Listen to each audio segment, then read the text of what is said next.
Donc vous avez tapé ceci dans la barre d'URL d'un navigateur et vous avez accédé au Drive, qui ne vous demande pas une adresse mail, hein, c'est un accès direct. Si ça vous demande une adresse mail, c'est pas normal parce que il faut respecter le règlement général de protection des données et vous ne pouvez pas, sur des serveurs Google qui sont en dehors de l'Europe, on ne sait pas, mettre une adresse mail. Je ne peux pas vous demander de le faire. Donc c'est pour ça que normalement c'est l'accès direct. Le RGPD est respecté. Et là vous avez donc 4 dossiers qui se présentaient comme ça. Vous avez cliqué sur le premier et avec la touche Shift, vous avez cliqué sur le dernier. Ils sont tous sélectionnés. Et vous avez donc un bouton tout télécharger qui est quelque part là au-dessus pour vous. Ouais.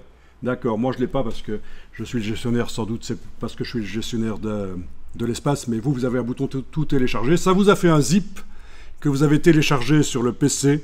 N'oubliez pas que, contrairement à ce qu'on croit, le zip il n'est pas utilisable directement comme ça. Vous devez faire un clic droit, extraire, et ça crée un dossier décompressé à côté. C'est le gros piège sur le PC, si vous double-cliquez sur le zip, vous voyez ce qu'il y a à l'intérieur, mais ce n'est pas vraiment utilisable. Il faut absolument faire clic droit sur le zip, extraire tout. Donc le zip, c'est le dossier avec l'icône de tirette, hein. Il y a une petite tirette, un petit zip. Comment est-ce que vous appelez ça en français?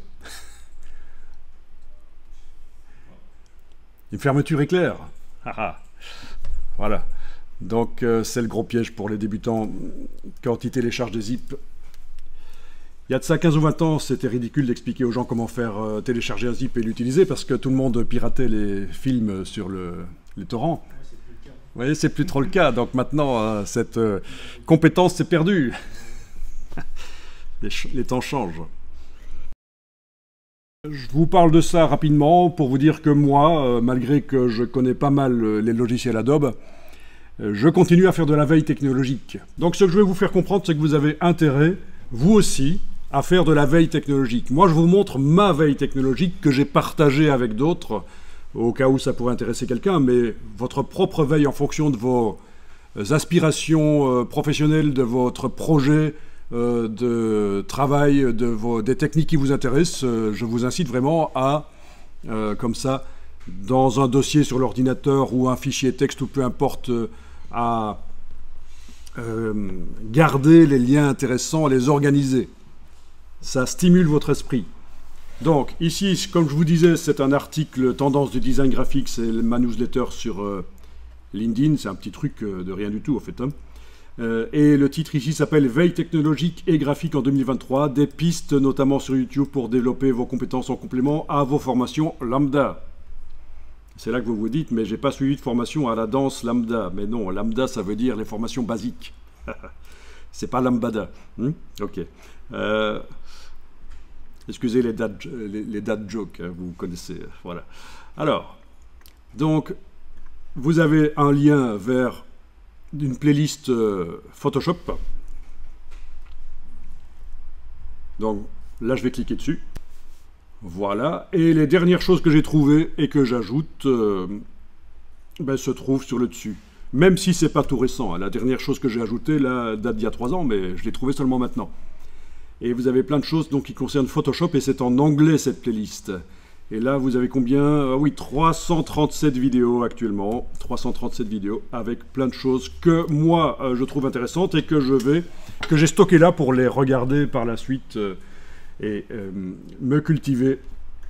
Je reviens sur l'article, vous avez la même chose mais en français. Je clique, je vous montre. Voilà les dernières choses que j'ai trouvées. Ah oui, là il y a le titre en anglais, mais c'est parce que c'est une vidéo sans parole, hein, c'est de la musique. C'est une démo en musique, donc ça peut passer dans la playlist française sans problème. Une des dernières choses que j'ai ajoutées, un petit reportage Arte à propos de ce nouveau métier, entre guillemets, l'art de faire des vignettes. Vous avez entendu parler de ça, les vignettes YouTube? Les gens qui font les vignettes YouTube, ça peut rapporter 300, 500, 1000 euros, 3 4 000 euros par vignette. C'est ce qu'on vous raconte en tout cas. C'est le storytelling qu'on vous raconte. Attention, c'est à prendre avec des pincettes. C'est un peu du snake oil, de la poudre de perlimpinpin, comment dire. Voilà, quand on vous présente des nouveaux métiers, on se demande pourquoi tout le monde ne le fait pas si ça rapporte autant, quoi. Voilà. Donc quoi qu'il en soit, vous avez 62 vidéos là, et je continue plus loin. Vous avez la même chose sur Illustrator en anglais, 326 vidéos sur Illustrator, avec parfois des vidéos communes, vous avez vu, mais voilà, on est sur Illustrator, avec plein de choses que je trouve intéressantes, posters créatifs avec des typos, voilà, des typos avec de la 3D éventuellement, Neville Brody, voilà, designer, donc ça va dans tous les sens, mais ça touche principalement au vectoriel. Je redescends ici un peu plus bas, Illustrator en version française, les vidéos françaises sur Illustrator. Forcément, c'est plus rare. Oui, comme d'habitude, il y a des choses en anglais parce que c'est des vidéos musicales. Il n'y a pas de commentaires. Et on trouve tout en bas ce qui concerne InDesign, la mise en page avec InDesign, 168 vidéos actuellement en anglais sur InDesign. Voilà, hiérarchie visuelle. Quelle différence entre un design pro et un design amateur? Ça c'est de Satori Graphics, très bonne chaîne, etc. Vous voyez qu'il y a plein de choses. Design par les grilles. Le design suisse, le Swiss style, c'est connu en mise en page, etc. Et je redescends dans l'article. Et dernière chose, le dernier lien, c'est InDesign. En français, il n'y a que 15 vidéos actuellement, mais bon, voilà. Voilà. Donc, si vous êtes passionné par le graphisme, normalement, vous devriez faire ça et prendre plaisir à regarder tout ça. Ok, donc ici, le .txt chez moi, c'était pas nécessaire puisque j'étais sur un Mac. Je peux remplacer ça par Weblog. Et évidemment, si j'ouvre ça directement, ça ouvre l'article directement puisque je suis sur un Mac. Voilà, ça c'est ce que j'avais à dire là-dessus.